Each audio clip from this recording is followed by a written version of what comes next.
On n'a pas de... Si, là. Voilà. Ok. C'est parti.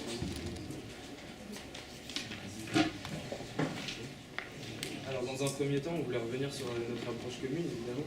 Donc effectivement, lors de nos portraits de ville, on était le groupe qui s'est chargé de l'étude de la singularité et la complexité globale sur la gouvernance, la question de la gouvernance du chantier et de la gouvernance en chantier.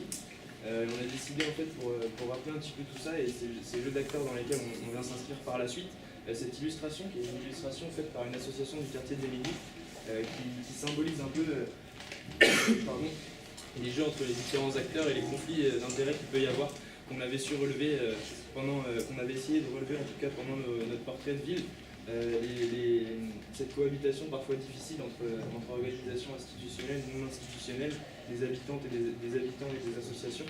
Et donc effectivement on a cette illustration qui reprend un petit peu cette gouvernance difficile et qu'on avait fini par qualifier de gouvernance en chantier et non plus de gouvernance du chantier. Et donc, de cette étude, on a décelé 3 sites potentiels de projet, sur lesquels on va revenir par la suite, évidemment, dans une idée de parcours un petit peu, donc du plus au nord au plus au sud. Et effectivement, dans ces 3 sites, on a à chaque fois essayé de remettre en question un petit peu la gouvernance du chantier, et cette gouvernance qui reste en chantier, comme on a pu le voir encore une fois. Et en réutilisant, ici notre approche commune, c'était de réutiliser un petit peu, de réinsuffler l'esprit des associations des alentours et de réintégrer des notions qui sont autour de nos sites afin de les revitaliser et de leur donner un nouveau souffle. Nous,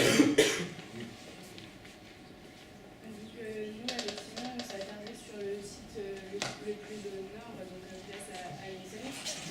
Donc là, on peut apercevoir qu'il marque clairement, puisque c'est les deux barres qu'on distingue dans le tissu février.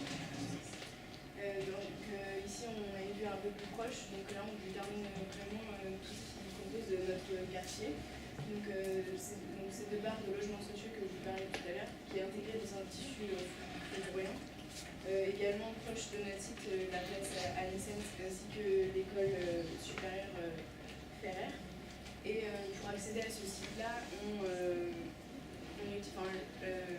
le tram souterrain dessert très bien ce site-là puisqu'il est totalement à l'extrémité de la place Anissens.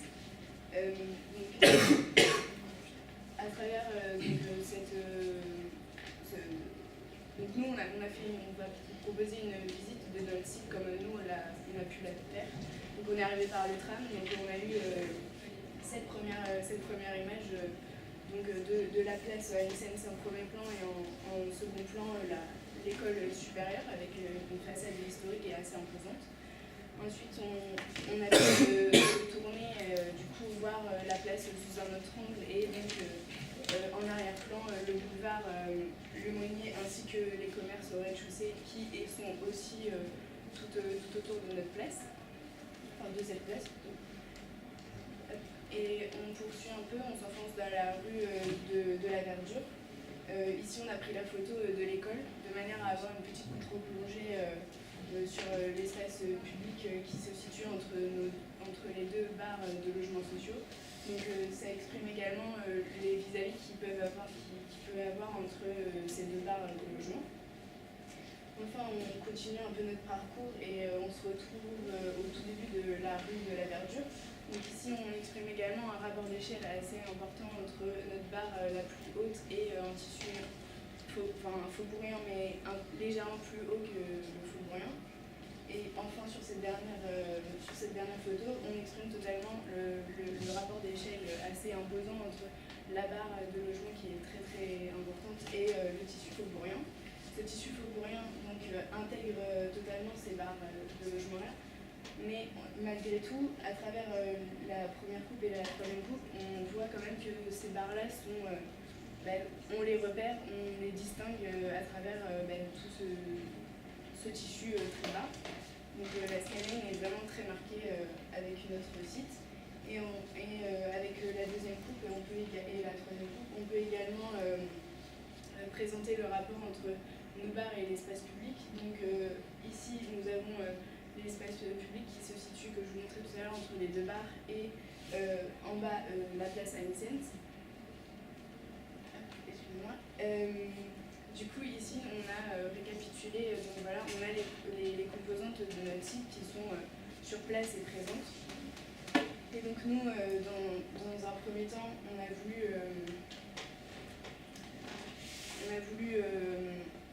reprendre ces éléments-là et un peu, voilà, à travers ces éléments-là, comment on peut redynamiser cet espace-là. On veut créer une nouvelle attractivité et donner un accès à la culture et à la formation aux habitants de ce quartier-là. Et ainsi, et sans oublier de favoriser la mixité qui est très importante pour nous, et dans le quartier aussi, évidemment. Actuellement, il y a un projet qui est acté sur ce site-là, qui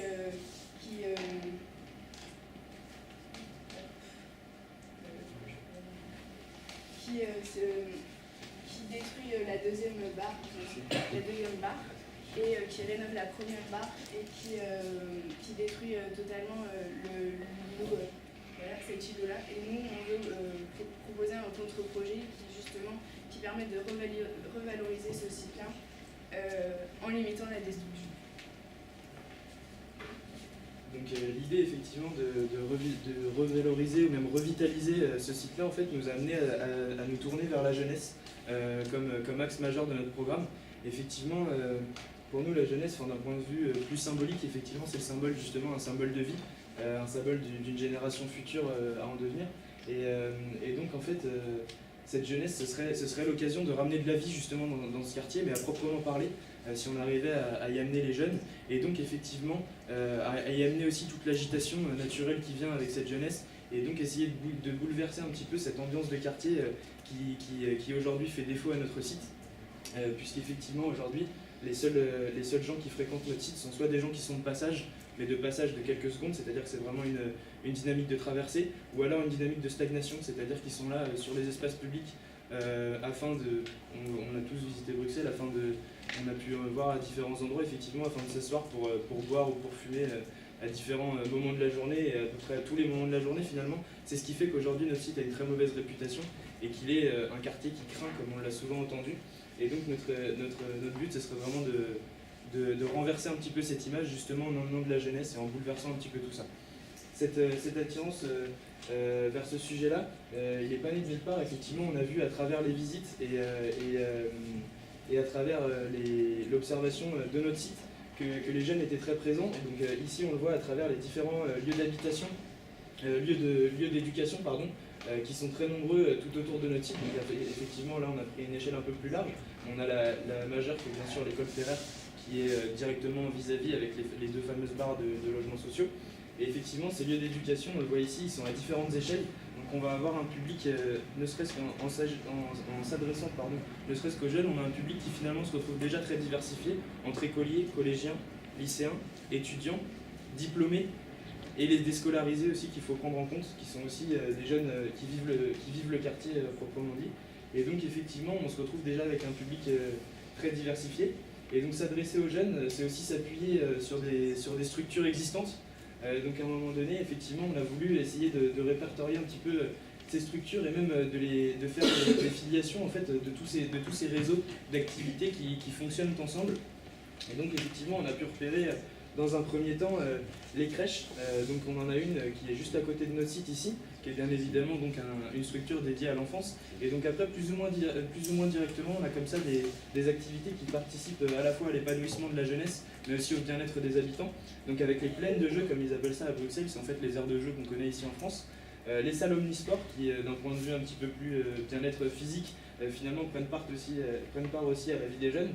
Les maisons de quartier qui savent parfois proposer des activités à cette jeunesse pour essayer justement de dynamiser un peu les quartiers. Les théâtres, pour un point de vue purement ouverture culturelle. Les Repair Cafés, dont on va reparler dans un instant. Les espaces de travail partagés qui effectivement nous paraissaient être importants dans une dynamique de ville productive. Et effectivement les potagers qui sont une possibilité de s'ouvrir, de découvrir la nature et même de sensibilisation, je dirais, à beaucoup de notions qui apparaissent aujourd'hui. Et donc effectivement, toutes ces activités-là, l'idée, ce serait de venir en fait, donc c'est ce qu'exprime notre maquette conceptuelle, pardon, ce serait en fait d'essayer de venir chercher dans tous les alentours de notre quartier les différentes activités dont on pourrait s'inspirer, les différents réseaux d'activités, pour en fait finalement venir les réexploiter, mais effectivement comme vous le voyez ici, dans une nouvelle forme, c'est-à-dire qu'en s'inspirant de différentes formes, de différentes activités, les réexploiter dans une nouvelle forme pour venir construire un ensemble qui fonctionnerait ensemble, mais un ensemble qui fonctionnerait de lui-même. Et donc effectivement, ce qu'il faut bien comprendre, c'est que ce ne serait pas un ensemble composé de juste la position d'activité, mais bien un ensemble d'imbrication d'activités, plutôt comme le suggère cette maquette. En fait, on le voit ici, ce serait un agrandissement finalement de celle qui est au centre. C'est bien des espaces qui s'imbriquent et qui font lien entre eux. Alors si ce n'est pas au niveau des usages, le but ce serait que ce soit au moins au niveau des usagers, puisque des activités qui concernent un public divers. Et donc on en vient à la première activité qu'on voudrait développer dans notre programme, et dont on va vous présenter les détails. Donc on a décidé de développer une cantine. Donc déjà dans un premier temps, on a pu observer que les étudiants de l'école Ferrière nous ont fait part qu'en fait ils ne restaient pas manger dans leur selle et ils allaient manger en dehors du quartier. Donc nous on aimerait bien les attirer dans notre cantine et attirer également les autres étudiants qu'on a pu des autres écoles supérieures qui sont autour. Mais on ne veut pas aller en self classique, etc. On aimerait diversifier les formules, donc c'est-à-dire à emporter ou sur place, avec différentes ambiances, ainsi que des prix modérés. Et en plus de cette fonction-là, on aimerait créer un partenariat avec les écoles primaires ou maternelles pour créer des ateliers du goût et également mettre à disposition les cuisines aux habitants, par exemple de la deuxième barre ou du quartier tissu faubourien pour des événements ou alors vraiment créer des repas à thème pour créer une cohésion sociale. Vis-à-vis de la communauté qui est bien présente aussi dans notre site. La deuxième activité qu'on voudrait mettre en place, je pense qu'il va falloir qu'on fasse un peu vite, c'est effectivement un repair café. C'est le principe d'un espace à disposition où on emmène un objet qui est défectueux, qui est cassé, etc. On va venir le réparer avec des outils qui sont mis à disposition et avec des gens qui sont là aussi pour réparer leurs propres outils, qui peuvent partager leur savoir. Et donc effectivement, ça serait des notions d'entraide et des transmissions d'un savoir-faire en fait. Et effectivement, dans un second temps, de rassembler les générations finalement autour d'une activité commune, ce qu'on cherche à faire tout au long de notre programme.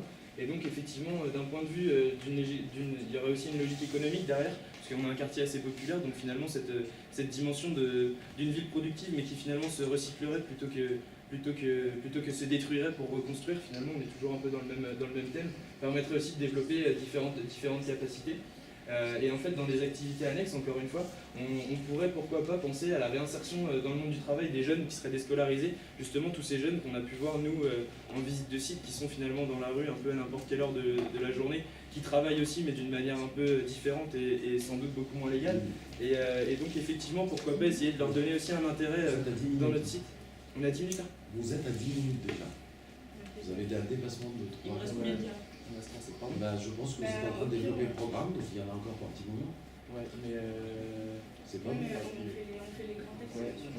Non, mais on va expliquer les activités. Désolé. Non, mais il n'y a pas de souci. Finalement, il y a beaucoup d'intérêts communs. Si on veut résumer très rapidement toutes ces activités qu'on a essayé de développer, c'était par la suite des espaces de travail partagés, encore une fois avec des activités diverses et des activités connexes qui pouvaient se développer dans chacun de ces lieux. Donc des espaces d'innovation qui seraient en fait des espaces dédiés à l'innovation des jeunes, des étudiants et des diplômés, comme on peut le voir ici dans le cercle du bas, ce qui serait en fait des logements dans la barre qui seraient mêlés entre sites de travail et sites de vie finalement, implantés dans un quartier qui a toutes les commodités. Donc on se disait que ça pouvait être intéressant d'accompagner en fait les jeunes jusqu'à après leur diplôme. Et finalement les arts de la scène, c'était une idée d'ouvrir la culture et en fait d'ouvrir les portes vers un monde qui parfois peut être un peu qui peut être inaccessible dans certains quartiers des villes, comme par exemple le nôtre a priori. Effectivement, en partenariat, on aurait pu avoir encore une fois les centres scolaires ou les associations d'habitants, etc. L'espace public, effectivement, on comptait faire aussi une intervention qui serait plus de l'ordre du jardin collectif et de la plaine de jeu, toujours dans une idée de mixité sociale, de réunir autour d'une même activité et de créer de la cohésion de quartier. Et finalement, quand on regarde ce jeu entre les publics et les espaces, on voit que d'un public visé naissent plusieurs centres d'intérêt. Donc ce schéma-là, il peut se lire du public vers l'espace. Effectivement, la diversité du public crée des espaces très diversifiés d'eux-mêmes. Et ces espaces diversifiés, forcément, créent une nouvelle attractivité envers le public qui, à nouveau, du coup, peut, en s'adaptant à ses besoins, créer des nouvelles activités. En fait, on a essayé de créer un cercle qui ferait que justement ce complexe pourrait marcher de lui-même tout en étant connecté avec le reste de la ville, avec ces différentes associations, les différents liens qu'on a essayé de mettre en relation avec les autres quartiers pour lancer justement ce programme et qui ne viennent pas en fait de nulle part. Et donc l'idée effectivement c'était une double lecture, puisqu'on peut aussi se dire que les espaces effectivement font naître plusieurs intérêts dans des publics diversifiés. Et finalement, pour terminer, c'était notre dernière slide, on voulait revenir sur tout le programme un peu de manière chiffrée. Finalement, notre programme, il synthétiserait en 3 opérations. La rénovation de la plus petite des 2 barres de logements sociaux, puisque c'est important pour nous de garder du logement quand même dans ce site-là, puisque c'est ce dont les habitants aussi ont besoin, c'est ce qu'ils ont pu nous témoigner. Une intervention au niveau de l'espace public qui serait à redessiner, puisqu'aujourd'hui il est complètement clôturé et il est en train de mourir tout simplement puisqu'il n'est pas exploité du tout.